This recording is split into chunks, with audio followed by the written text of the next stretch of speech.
es como conformarnos, no estoy diciendo que seas conformista para nada, sino conformarnos con la materia prima que tenemos en selección nacional. ¿Tendrá sus razones para pensar que el Chino Huerta ya está 100% bien después de la pubalgia que también presentaba? Y pensar que no es un hecho de que ya esté cerrado él como el futbolista que va al Mundial. Todavía va a existir un recorte más y podría ser que si no da el ancho, si no da esa capacidad de decir, si yo en un inicio pienso que en la selección nacional no está para rehabilitarse ningún futbolista y en ese tiempo él no está físicamente al 100, va a quedar fuera de la lista final. No. O ya está para quedarse. No, ya. Pero no o sea, saben acuérdate entender que el Ibarcis próximo ni lunes... Ave, que ya pueden cambiar la lista y con esos sparring se pueden pero sumar. en el caso de los europeos, de este lunes en 8 se acabó el tiempo y entregar la lista. No va a ser que venga el Chino Huerta para decirle en una semana que está fuera. No, aquí al contrario. Habíamos hablado de la posibilidad de Gómez, la posibilidad de Castañeda, etcétera, que tomaran lugar. Pues mira, razón más de saber toda la confusión que generan. Porque Sí. al final parece ser que los europeos están asegurados, pero si físicamente no están al 100, también pueden quedar fuera. Esa es una postura que podría ser más viable con todos los cambios y con todas las posturas que ha presentado el Vasco Aguirre. No, yo creo que se la juega a que el Chino sea un revulsivo, o sea... Ricardo Puch que de pronto diga, bueno, a ver, si Huerta no está para 90, pues estoy pensando que de pronto en una contingencia ahí te va 20 minutos del dribbling, desequilibrio y velocidad del Chino. Buenas tardes a todos. Yo también creo que si lo trae es porque ya lo está considerando. Sí cabría la posibilidad de que cortara algún europeo porque no está dicho tajantemente o explicado en ningún lado. Pero un poco el sentido común nos hace pensar que no va a traer a los europeos para traer los 10. Es que hubiera traído a Huescas. 7 días, correcto. Hubiera traído a Huescas. Y terminarlos por cortar. Las cuentas vuelven a ser las mismas. Ayer en la noche hablábamos de muy probablemente Gómez como la sorpresa, porque hasta ayer en la noche había 25 futbolistas concentrados. Hoy Johan Vázquez iba a sumar el 26. Ya se había dicho que vendría Raúl Jiménez, era el 27. Y ahí entonces, para cuadrar la cuenta, pues de los dos sparring que te quedabas, cortabas a Kevin Castañeda por la sobrepoblación en la posición y Gómez terminaba siendo la gran sorpresa. Al sumarse un europeo más con el Chino, vas a tener a 28, tienes que cortar a 2, quedan 2 sparrings entrenando con el equipo. Yo creo que se van a ir Gómez y Castañeda y la lista ya la tenemos. Me parece que va a ser, o sea, tampoco hay que buscarle demasiado. Veo mucha similitud en el Chino Huerta con Alvarado por cada costado. Javier quiere 2 volantes es el lugar con de Alexis. mucho recorrido hacia atrás, sobre todo, que puedan perseguir rivales, que te puedan ayudar a marcar en este famoso lateral bis, que Alvarado lo juega muy bien por derecha, y el Chino yo creo que se lo puede ofrecer por izquierda. No me sorprende en ese sentido por las características de Huerta que Javier priorice a un futbolista de ese sentido. Y Alexis no es que esté de lo más pleno que digamos, ¿no? Buenas tardes a todos, sí. Yo creo que el simple hecho de tener a Israel Reyes, a Edson, a Huerta y a Lira, esos 4 jugadores específicamente, te da para que arriba puedas tener de chile, de dulce, de manteca y de lo que se te antoje de sobra. ¿Por qué? Porque estos 4 te juegan muchas posiciones defensivas. Entonces te puedes ahorrar ese central zurdo que yo sí traería. Un especialista que te dé salida y cambio de juego con el perfil adecuado. Si no, pones Israel Reyes. Si no, retrasas a Edson. Si no, metes a Romo. Y si no, el mismo Lira se mete y se sale. Entonces, eso te permite todo esto, ¿no? Lo que estamos...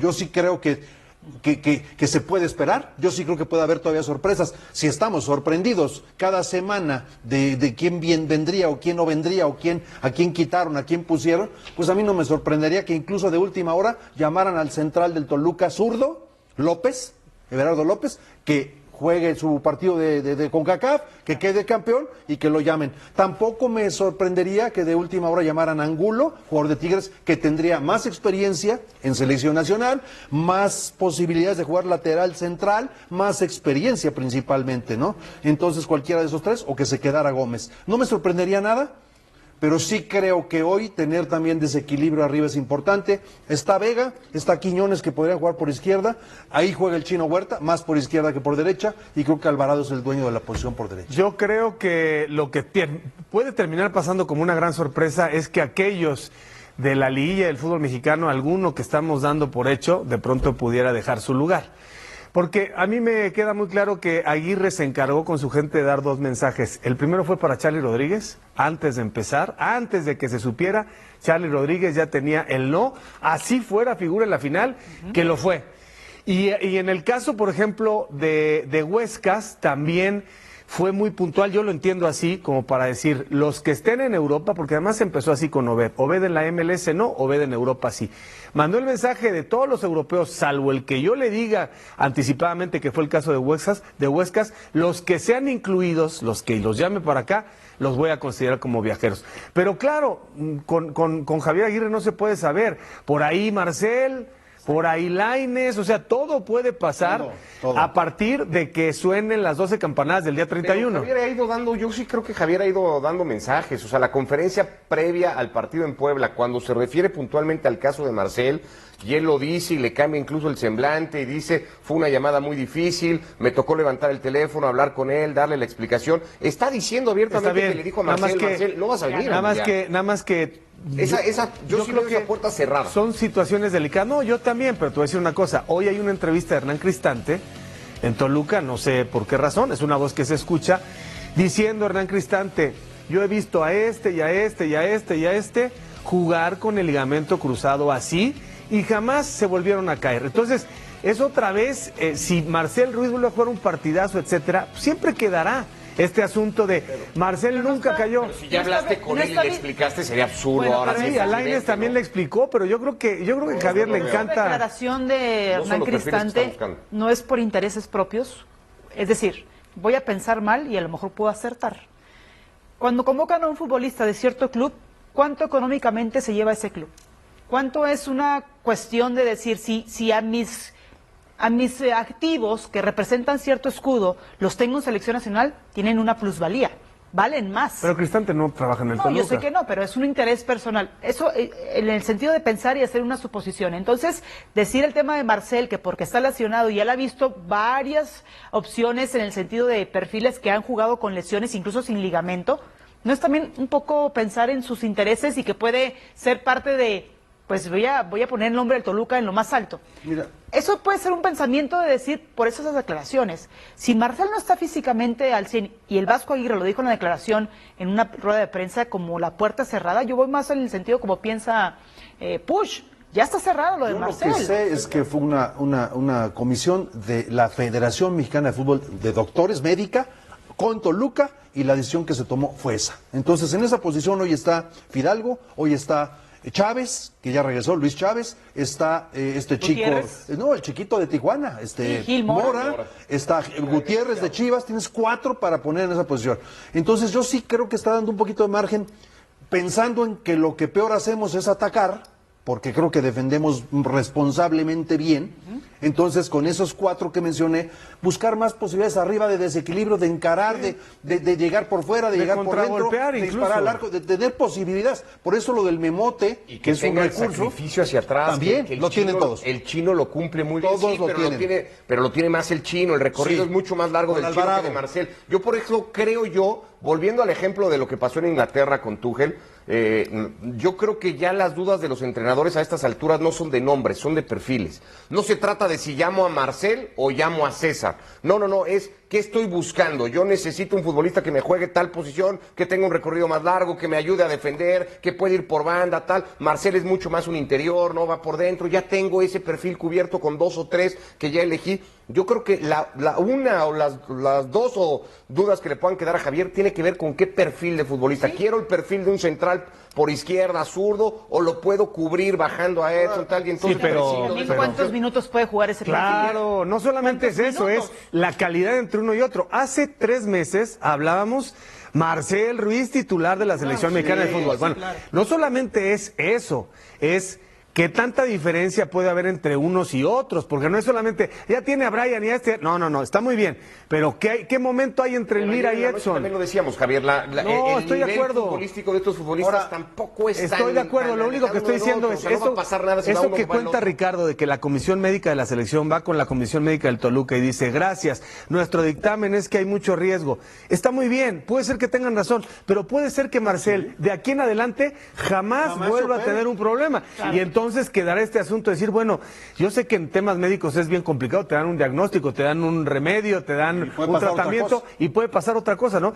Pero sí me parece que va a ser un tema siempre, porque Marcel, sí, a diferencia de otros, sí vive un momento, exacto, vive un momento diferente, algo más, en plenitud. Javier, por experiencia también, en el 98, que fue la que toqué, pero en el 94, que me tocó estar prácticamente todo el proceso, en todos los mundiales, siempre al último, es que era es que mejor no, cada quien tiene su selección, y es muy válido que cada quien opinemos, somos todos aficionados, el que manda es el técnico, y Javier Aguirre no me sorprende nada, lo hizo en el 2002, dentro del mundial, y después, cuando acabó el mundial, se fue directo a España, creo, no sé qué equipo, a los Asuna, y después lo que sucedió en el 2010 con la gorra, y siempre hay problemas y asuntos del técnico. Entonces a mí no me sorprende nada que de última hora quite a uno, o llame a uno que ni siquiera estaba, o llame a uno del Toluca, o llame a uno de los Tigres, de la CONCACAF, o dé de baja a uno de la selección que juegue en Europa.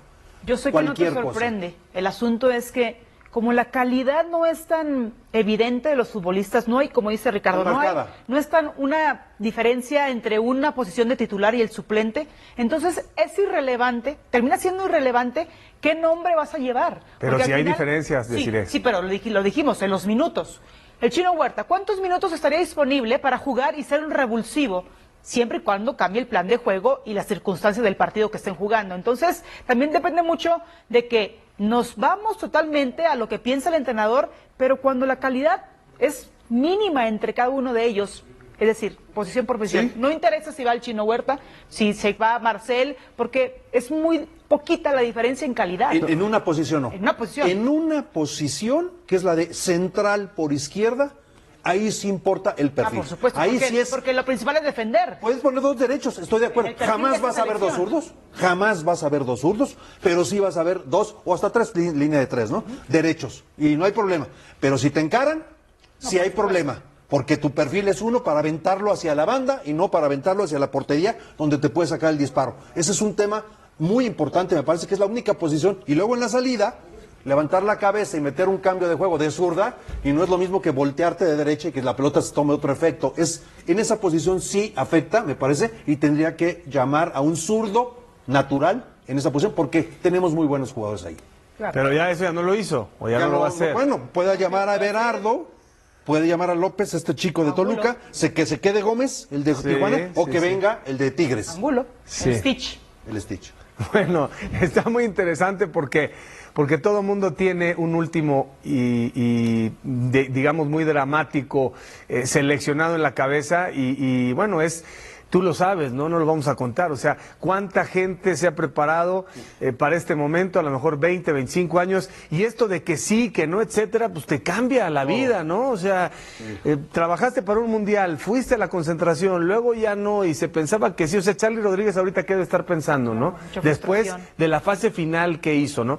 Y claro, también Charly Rodríguez debe reconocer que cuando en la selección se le buscaba una función en particular, pues parece que no daba el tono, ¿no? Que no embonaba.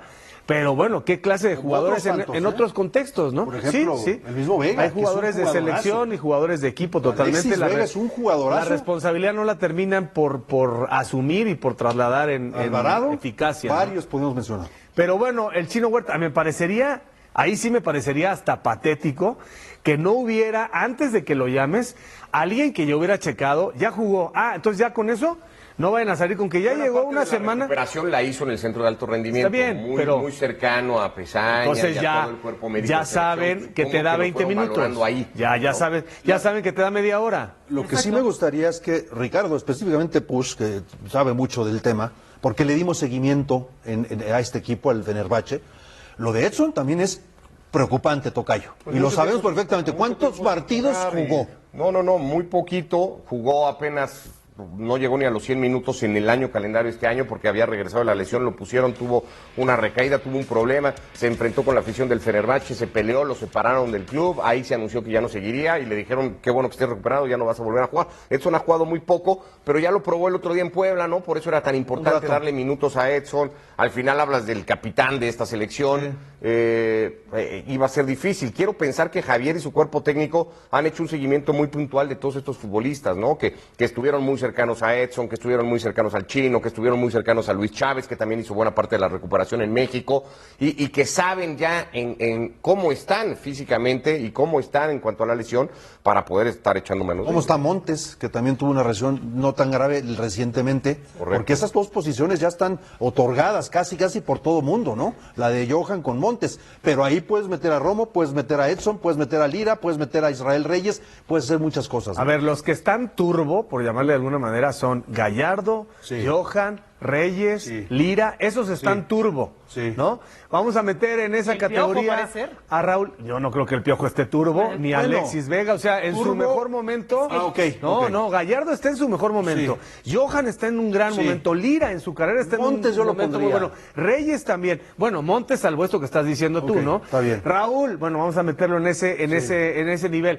Los demás, bueno, Brian puede ser un jugador Sí. que esté en su pico, aunque es O el muy mismo joven, Mora, ¿no? que tuvo una muy buena Mora, pero Mora no ha vuelto, no ha vuelto todavía a ese Mora que vimos en la Copa de Oro por el tema de la Tiene lesión. razón. Es que cómo se ve la conversación, yo podría también poner por la eficiencia o la eficacia en su liga a Quiñones, pero no lo vemos en la selección. Bueno, sí, O sea, Quiñones anda turbo, estoy de Sí, acuerdo. de acuerdo. Entonces, ver. depende mucho de cómo usemos ese concepto que me encantó, lo de turbo. Esto ya está una posición casi como ten tu membrete y este es tu credencial. Pero no lo hemos visto en conjunto y luego caemos en la subjetividad. Lo del Vasco Aguirre es lo que él decida. Si él los ve turbo en esa posición, los va a poner, no Pero importa cómo lo vemos me gusta nosotros. el ejercicio que está haciendo Javier es muy bueno. Creo que está Tala, lo agregaría. Tala, Gallardo, Johan, Israel, Lira, Quiñones y Raúl.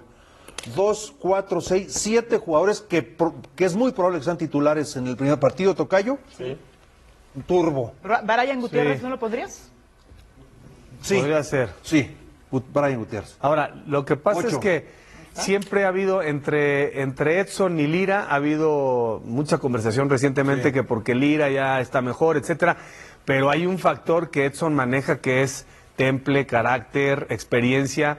Si se acerca Edson en estos tiempos, en estos partidos, al nivel de Lira, pues podría ser, y no sería nada raro que de pronto Lira tuviera que esperar, ¿no? Pero Lira, ¿no te aquí- parece liderazgo, No, temple? sí, pero es más joven, no estuvo en un mundial, es la inauguración, o sea, si Edson se acerca, Aguirre yo creo que el primer factor es oficio, experiencia y capacidad de resistir a la presión, mentalidad. Creo que esa es la primera de Javier Aguirre Sí, en todos sus equipos. Acuérdate del líder. La historia de Santiago Jiménez es mucho más profunda de lo que muchos aficionados imaginan hoy que lo ven triunfando en Europa, marcando goles con el AC Milan y siendo una de las grandes esperanzas de la selección mexicana rumbo al Mundial de 2026, porque detrás de cada celebración, detrás de cada gol y detrás de cada entrevista sonriente, existe una batalla silenciosa que estuvo muy cerca de terminar con su carrera profesional e incluso de poner en peligro su propia vida. En los últimos días, el delantero mexicano reveló detalles estremecedores sobre el trauma físico y emocional que vivió cuando una trombosis apareció inesperadamente en su vida, una situación que cambió absolutamente todo para él y para su familia. La noticia rápidamente comenzó a generar impacto dentro del fútbol mexicano e internacional porque pocos conocían realmente la gravedad de aquel momento. Santiago Jiménez confesó que durante esa etapa llegó a sentir miedo de no volver a jugar fútbol nunca más, un pensamiento devastador para alguien que desde niño construyó toda su vida alrededor de este deporte. Según distintos reportes y testimonios cercanos al delantero, la trombosis no solamente afectó su estado físico, sino también su estabilidad emocional, ya que los médicos llegaron a advertirle que la situación podía complicarse seriamente si no se detectaba y trataba a tiempo. El ahora delantero del AC Milán explicó que aquella experiencia marcó un antes y un después en su carrera porque por primera vez entendió que el fútbol podía desaparecer de un momento a otro.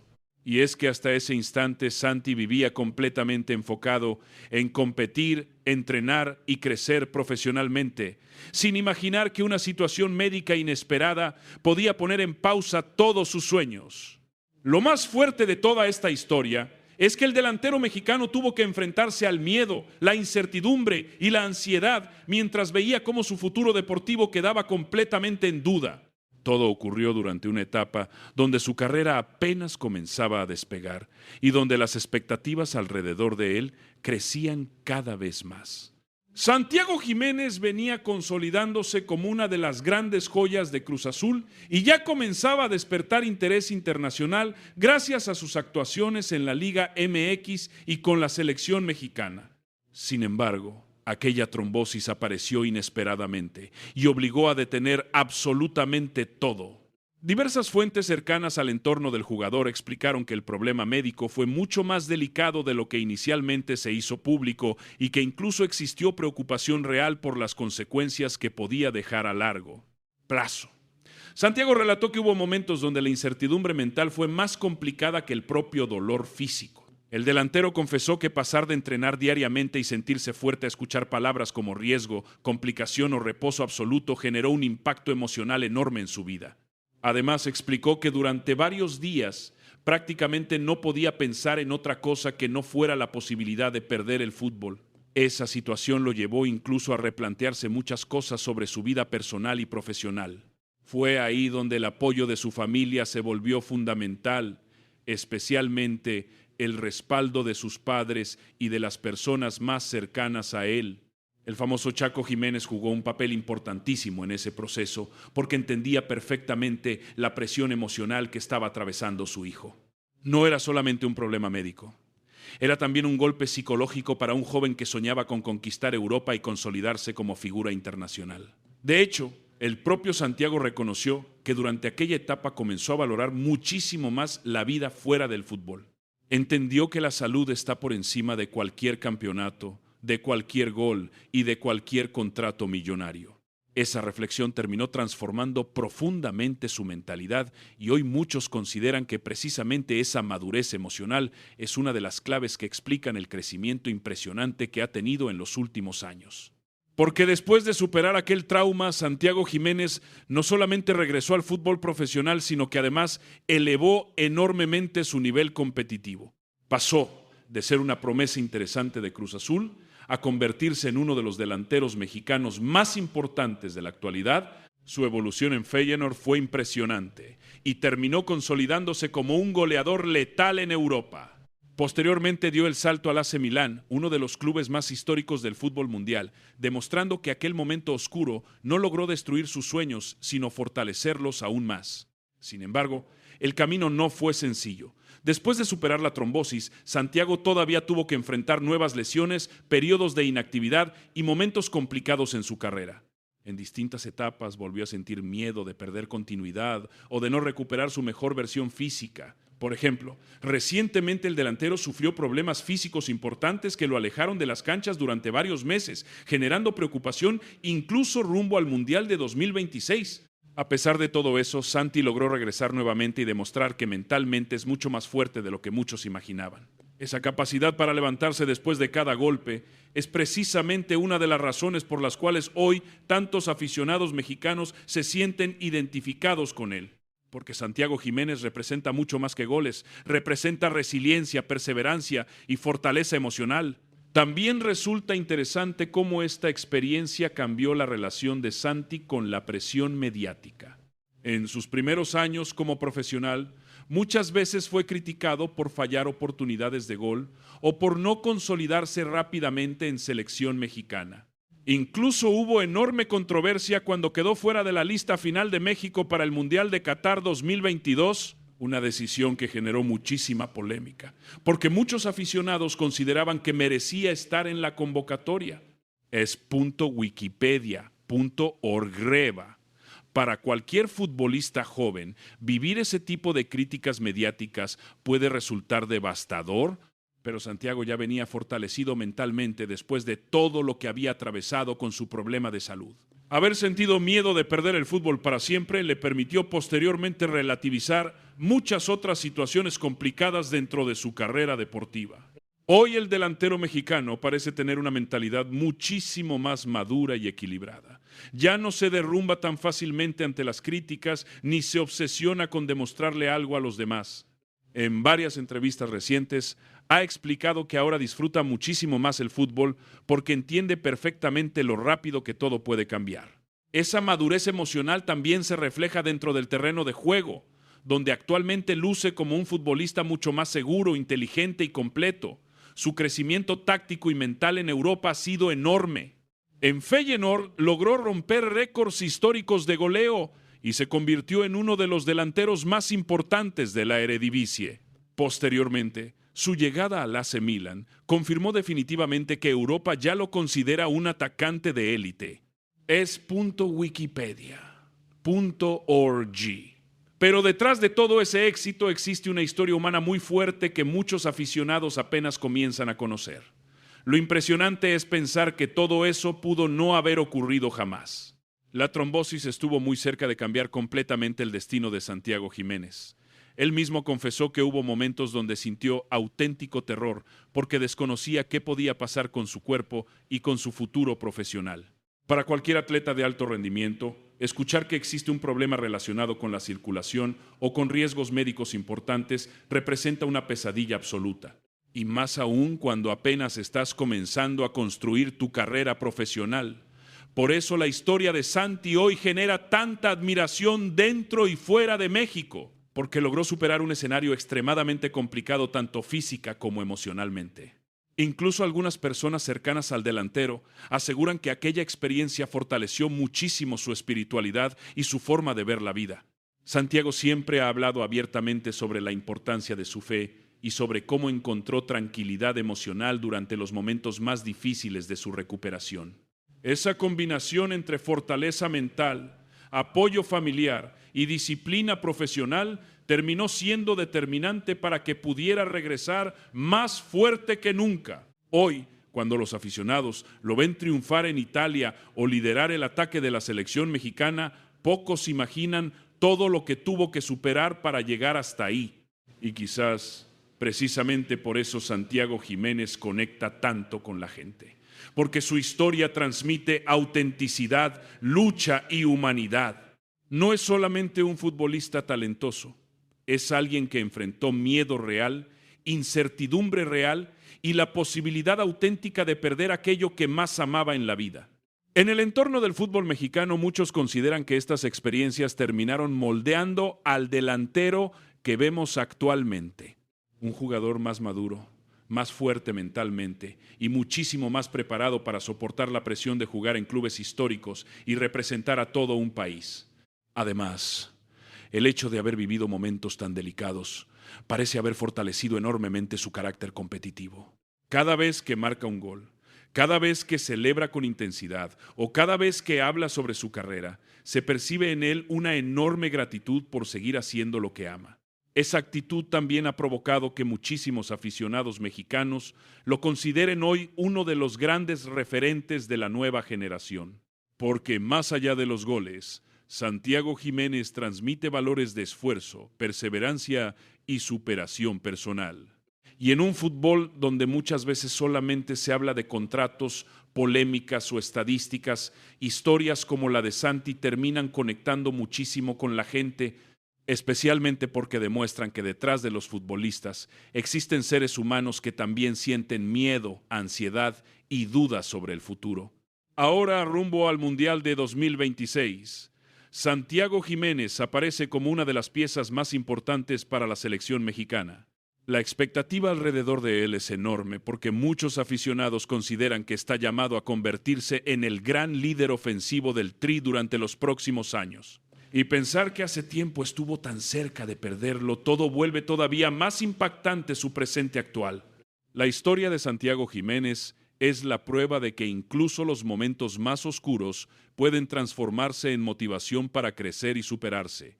Hoy el delantero mexicano vive uno de los mejores momentos de su carrera, pero jamás olvida aquel trauma que cambió completamente su vida y que le enseñó a valorar muchísimo más cada entrenamiento, cada partido y cada oportunidad de seguir jugando fútbol